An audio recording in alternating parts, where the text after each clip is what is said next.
ایک دن بڑی صبح میں چھوٹی فاطمہ اپنے کھلونوں کے ساتھ کھیل رہی تھی کہ اچانک اس نے ایک ہلکی سی آواز سنی، فاطمہ فاطمہ۔ اس نے ادھر ادھر دیکھا لیکن وہاں کوئی نہیں تھا۔ پھر اس کی پالتو بلی میاؤں میاؤں صوفے پر چھلانگ لگا کر بولی، ادھر دیکھو فاطمہ۔ فاطمہ کی آنکھیں حیرت سے کھل گئی۔ میاؤں میاؤں، کیا تم نے ابھی بات کی؟ میاؤں میاؤں نے سر ہلایا اور پیار سے بولی، ہاں میں نے بات کی، اور میں اکیلی نہیں ہوں۔ اچانک اس کا کتا وفی دم ہلاتے ہوئے بھونکا، ہمارے پاس تمہیں بتانے کے لیے کچھ اہم باتیں ہیں۔ کا خرگوش چھلانگ لگا کر آیا اور اپنی ناک سکوڑتے ہوئے بولا، اور مجھے مت بھولو، میں بھی تمہاری مدد کے لیے آیا ہوں۔ اسی وقت میز پر رکھی ہوئی سینڈوچ نے ہلکی سی جنبش کی اور کہا، اور میں بھی یہاں ہوں، تھوڑی مزیدار مزے کے ساتھ۔ فاطمہ ہنس پڑی، حیران بھی ہو گئی کہ اس کے پالتو جانور، یہاں تک کہ اس کی سینڈوچ بھی باتیں کر رہی تھی۔ یہ بہت ہی اہم بات تھی۔ تم سب مجھے کیا بتانا چاہتے ہو؟ میاؤں میاؤں سیدھی بیٹھ گئی۔ فاطمہ، کیا تمہیں معلوم ہے اذان کیا ہے؟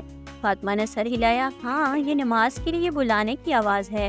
بالکل صحیح، میاؤں میاؤں نے خوش ہو کر کہا، جب تمہیں اذان سنائی دے تو یہ وقت ہے کہ تم جو بھی کر رہی ہو اسے روک دو اور نماز کے لیے تیار ہو جاؤ۔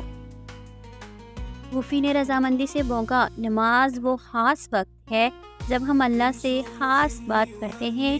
جیسے میں خوش ہوتا ہوں جب تم مجھ سے بات کرتی ہو، اللہ کو بھی خوشی ہوتی ہے جب تم نماز پڑھتی ہو۔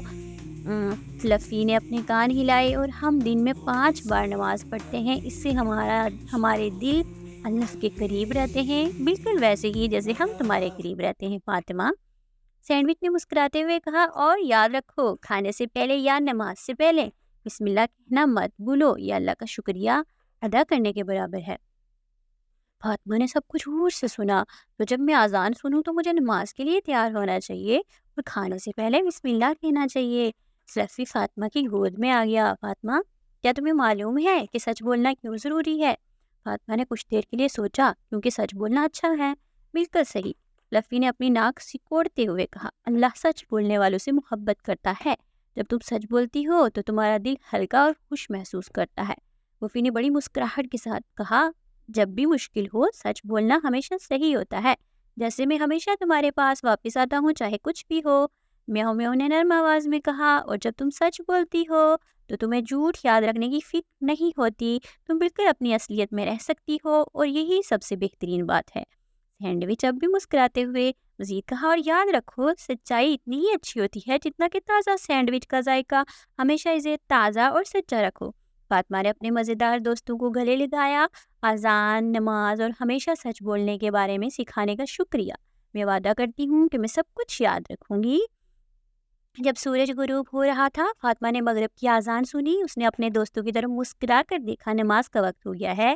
وہ وضو کرنے کے لیے دوڑتی ہوئی گئی، دل میں خوشی اور شکر گزاری کے جذبات لیے۔ اس کی بلی، کتے، خرگوش اور حتیٰ کہ سینڈوچ نے بھی اسے اسلام کے بارے میں اتنے مزیدار طریقے سے سکھایا، اور اس دن کے بعد سے فاطمہ نے ہمیشہ وقت پر نماز پڑھنا، کھانے سے پہلے بسم اللہ کہنا اور ہمیشہ سچ بولنا یاد رکھا۔